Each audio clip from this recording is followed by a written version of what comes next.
Furusato no Tabi is a journey back to one's roots. You'd struggle to find a place more rooted in the history of video games than Japan. And sometimes we need to get back to where we once belonged and reconsider what makes us who we are. What is a video game? This is a multi-$100 billion industry, yet when you really take a step back and view the whole modern Japanese gaming landscape, you notice something unsettling. No, it's not the microtransactions, the DLC, the ongoing games, the politics, it's not women in gaming, it's not toxic men, it's not even greedy capitalism. I think this issue goes down to the roots, so what do you say we start digging?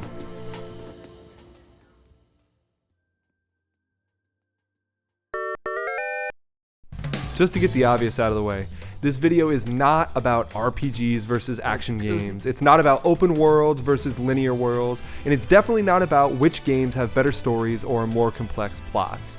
This is about something much more fundamental.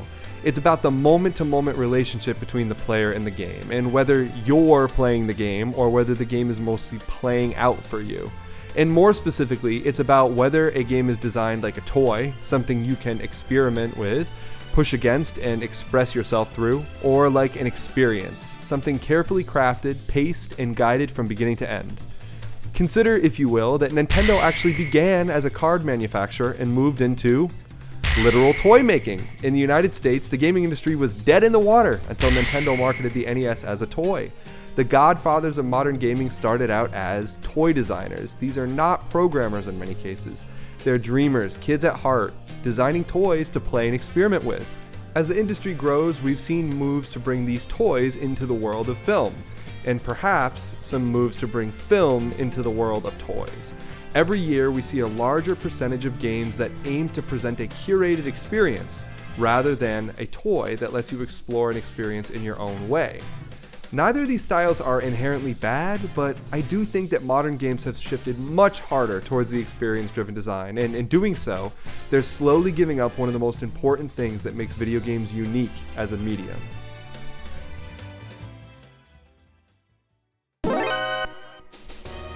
When I say toy, I don't mean childish, and I don't mean simplistic. I mean something that exists primarily to be interacted with. Think about buying a new remote control car. There's no intended outcome, no correct way to use it. You drive it around, crash it, learn how it handles, push it to its limits, and over time, you get better at controlling it. The fun comes from experimentation and mastery, not from reaching a predefined endpoint. Now contrast that with an experience. A roller coaster, for example. You're still fully involved, you feel every turn, every drop, every moment of speed. But the track is fixed, the pacing is decided for you, the peaks and valleys are designed ahead of time, so you don't really express yourself through the ride, you ride it. That's the difference I'm talking about. Toy-like games ask, what do you want to do? Experience-driven games ask, are you ready for what comes next? Both can be engaging, both can be memorable, but they create meaning in very different ways. And to be clear, just one more time, this distinction has nothing to do with genre. You can have extremely linear games that still feel like toys, and you can have massive open world games that are almost entirely experience driven. You can have RPGs that funnel every player through the same builds, the same solutions, and the same outcomes. And you can have action games that allow for wildly different playstyles, strategies, and player expression. It's not about how open a game's map is or how branching its story is. It's about whether the game is designed to give you something truly unique, something that comes from specifically the way you play it, or whether it's designed to ensure that almost everyone walks away with roughly the same experience. That uniqueness matters because it's something that only video games can do. Movies, books, and games are incredible at portraying the creator's intent, but games are the only medium where meaning can emerge from interaction, from experimentation, from failure, discovery, and mastery. When games move too far toward experience-only design, they start to abandon their greatest strength. I like to think about this using a grid. On one axis, you have open versus linear, how much freedom the player has in where they go and what they do. On the other axis, though, you have emergent versus experience, how much freedom the player has over how they engage with the game's systems from moment to moment. Most discussions stop at the first axis, open worlds versus linear worlds, but that second axis is just as important, if not more so. And some of the most interesting and influential games of all time sit right in the middle.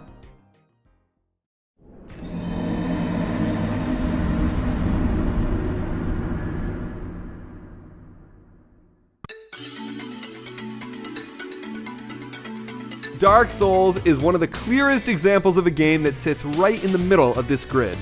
It isn't fully open. In fact, it's quite structured, but within that structure, the game gives you an enormous amount of freedom over how you play.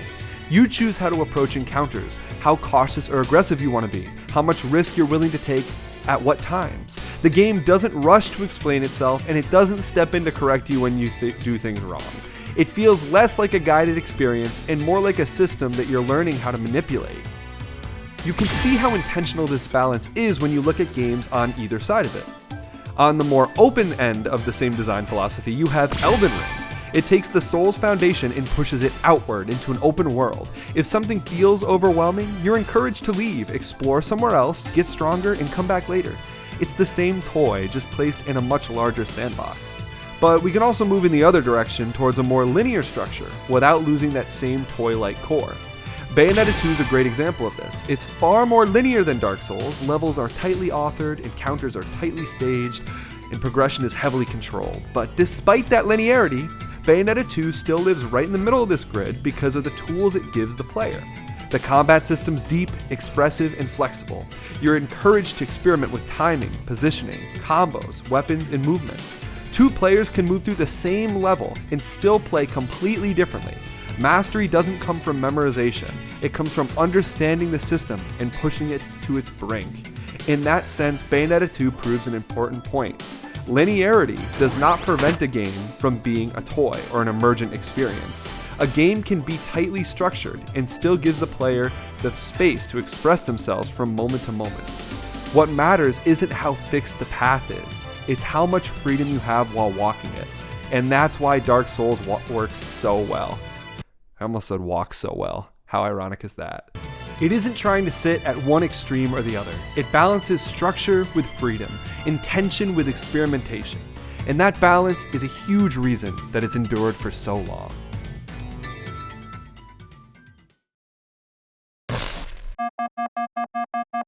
Speaking of enduring for so long, the Halo franchise was built around an expansive sandbox of options and variables. You could throw grenades into grav lifts and have them fly through the air. You can use a gravity hammer to shoot your friends' vehicles into the sky, and then use snipers to shoot explosives from them. By the peak of the trilogy, Halo had so many creative toys that they literally created a toy box mode for players to experiment with. Arguably the biggest innovation the game brought to the table. It's absolutely insane to see how, despite the newer games also having a Forge mode, the series appears to have fallen so far from its peak. One might ask what was lost, and I think it's pretty clear when you place all these games on my matrix. Sony fans might get a laugh out of the fall of Halo, but when you remove remakes from the lineup, Sony's in a pretty dire situation themselves. Their flagship franchises never really even attempted to nail this toy-like vibe, but they always had more creative projects to supplement the experience-type games. Issue is, in today's world, most of those third-party games are multi-platform, and the creative first-party Sony games have had their studios completely axed. Rest in peace to Ape Escape. Ugh. What are we left with? Uncharted and Last of Us? Without remakes, things aren't looking so good there either. Astrobot was pretty close, but even that has less expressive mechanics than something like Super Mario 3D World, which already had nerfed player expression in comparison to other 3D Mario games. On the flip side, Breath of the Wild is the toy box design at its best, the furthest you can possibly go in an action game. It has almost no forced plot, no planned route, no basic mechanics that have to be used. You could beat the entire game just throwing sticks at bosses and enemies, never once swinging a sword or a weapon, or carrying a shield. You can beat the game without a single upgrade to your stats, purely through your own skill as a player. Nintendo has begun to implement, or in some cases re-implement, this philosophy into its other franchises. Super Mario Odyssey returns 3D Mario to its roots, giving players layers of moves and mechanics on top of level design they can actually use it in, arguably where Mario gets half of its depth. This means that you can essentially make your own routes through the levels, and each playthrough will be completely different. Mario Kart World has a, well, open world. It's right there in the title. Sure, but arguably a bigger influence from Zelda and toy box design are the hopping and wall riding mechanics. This allows the game to completely crack wide open, allowing some insane skips and mechanical breaks. This is the real reason that the open world design matters in this game. The world is the sandwich, and the mechanics are the sauce. Metroid Dread was the glorious return of 2D Metroid.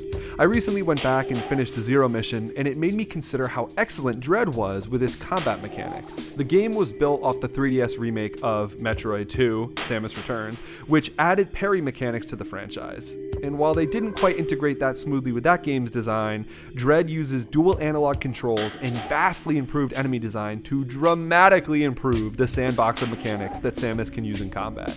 Dread is a game that absolutely embraces the massively high skill ceiling that Metroid has famously always had, at least going back to Super Metroid. Metroid is, however, not an open series at all. As a matter of fact, I would argue that it's among Nintendo's most linear franchises. While Mario does indeed travel from A to Z in a predetermined path, there's almost never been a Mario game without some intentionally designed way to branch off the path and make a slightly different way to the princess. Metroid is designed around very specific gates of progress. You need missiles to get through red doors. You need the morph ball to get through tight corridors. The game played, as designed, is extremely clear about what you need to continue moving in a given direction. By 2026, the majority of Metroid games even give you a marker of a clear direction to continue moving in. However, this is where the toy-based design returns in Metroid.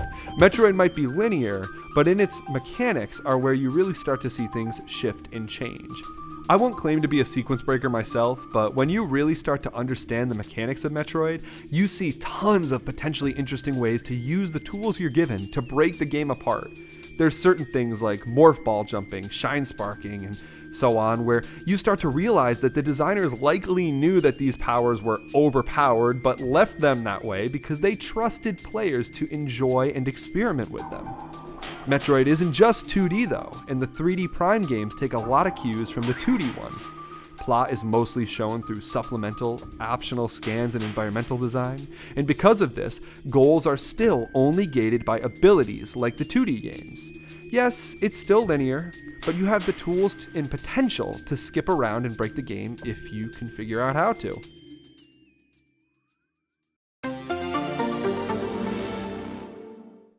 Metroid Prime 4 Beyond is the latest major Nintendo game at the time of writing this, and it baffles me how much the Prime series has changed. Every Prime game has introduced more and more required plot, and every Metroid game, sans Dread, has introduced more handholding. But this game commits the mortal sin of not only being extremely verbose, but also gating progression around plot as opposed to mechanics. This is a major element of the toy box versus experience spectrum, since it means that there's no way a player could experiment around a block in the path. Once players know this, the way they interact with the game starts to change. Sure, lots of complaints have been levied at the dull, open desert, but that only truly becomes a chore when you consider a few other core mechanics. For one, it's a mostly empty area, but this alone isn't a killer since the Viola is so fun to ride intrinsically. That being said, what is a killer is knowing that you'll eventually just be told where to go. It removes any sense of exploration or puzzle solving. And finally, there isn't anything that you can find that you would theoretically be able to use to creatively solve problems. The problems are solved by the plot and the forced progression. In past Metroid games, the tools you get aren't only helpful for the specific goals you're meant to use them for.